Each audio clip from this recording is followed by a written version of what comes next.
Hi, everybody. So now we're going to talk about establishing the upper position and really learning what it feels like to play in these positions and to have proper setup for this. So the first thing that I want to do is make sure that we have really good balance and that our instrument is up and that, we can wave our hands around, can say, hi, mom. We can, if your little brother or sister is around, you can poke them. But really just want to make sure you're relaxing your shoulders and your arms and that the instrument is really stable and secure without any tension. So the next thing we're going to do is we're going to really just talk about this thumb and this first finger. When we were playing in third position earlier, we know that we needed to have our thumb right across from that first finger to anchor down. And the whole entire mechanism for everything that we're going to do is always going to involve that thumb and first finger right across from each other. So this exercise, though, we're going to work in a really high position, and I always use this story of we're going to take our arm and our hand for a roller coaster ride. So it's going to go in a loop, not like a loop to loop, but a corkscrew turn. And you'll notice that in order to get around the upper shoulder of the instrument, that we have to do some stuff with our body to make sure that our fingers stay nice and straight. So you can kind of see that corkscrew motion that's happening. And when we put our instrument up, we're going to make sure that our thumb and first finger always travel together, and our elbow comes around so we can get around the upper bout of the instrument. So as you can see, I'm going to do this, and the next thing that I'm going to do is I'm going to put my fingertips just right here on the wood of the instrument, but then I'm going to make sure that my fingernails and probably some of my fingers are up against the fingerboard.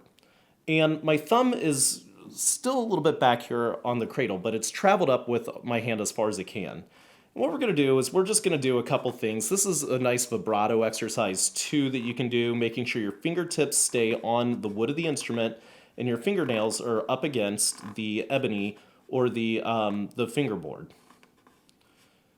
So the next thing that we're going to do is just make sure that we check our arm and just kind of do a gentle motion of that travel.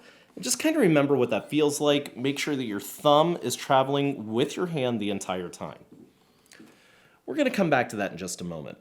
The next thing that I want you to do is find perfectly halfway down your instrument, and we're just going to start to experiment and play with harmonics.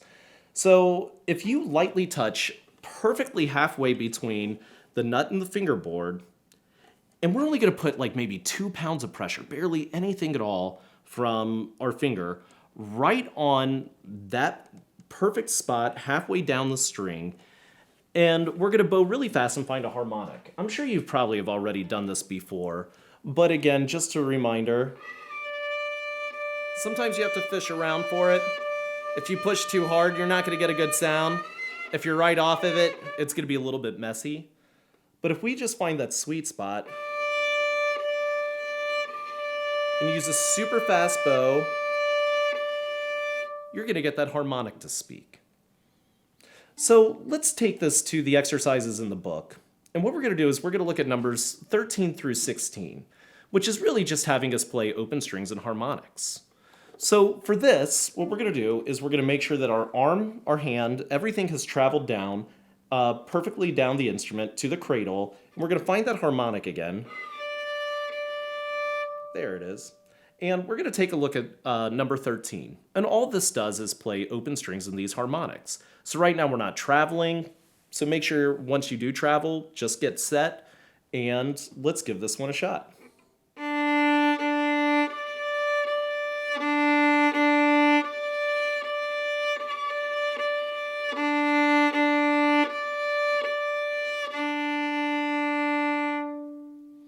And if you want to, just as an exercise, this is always kind of a fun thing to do. Still keeping our thumb down here. Try it with your other fingers and just see if you can get them to speak. But the whole point of this is to make sure our arm is around and that we feel comfortable when we're in this upper position.